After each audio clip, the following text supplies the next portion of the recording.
What's up, guys? You already know what it is. So I got this idea. It was a comment, actually. It said you could read a book. I feel like it'll be entertaining. So here we are. We're gonna read this Gandhi, just a little part of it, right? And to be honest, I have that part right here. I dog in my pages. Don't judge me. Here we are. I'm just gonna be reading it. I feel like it might be entertaining for some people.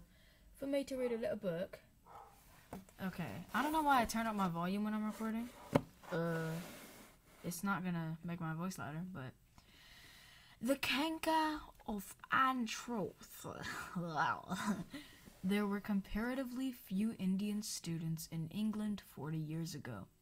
It was a practice with them to affect the bachelor, even though they might be married. School or college students in England are all bachelors, studies being regarded as incompatible with married life. We had that tradition in the good old days, a student then being invariably known as a brahmachari.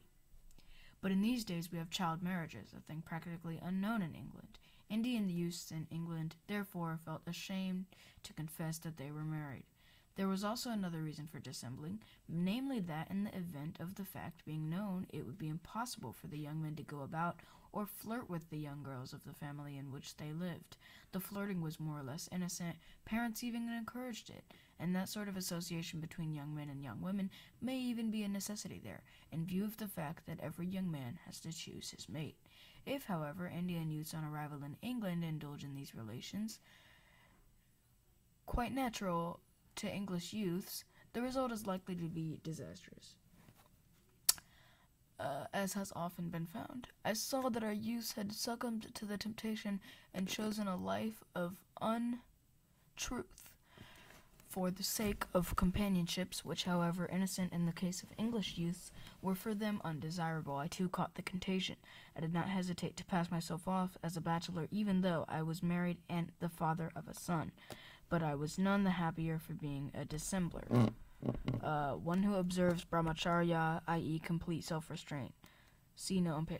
Okay, this is Gandhi's book. Right? You already know. It's his autobiography. He's talking about, how it was unusual because when he came to England, there was not a lot of English people who had child marriages. He was a teen or whatever. But whatever the case of this is, this dude slept with his grandniece to see if he wouldn't or would be tempted. Like, he got some problems. But I just did a small little reading segment. I don't know. I got that book. It was actually, I got it from a library. It was like one of those books where you could like keep, so I kept it. But that's that. Hope you like the video. Peace.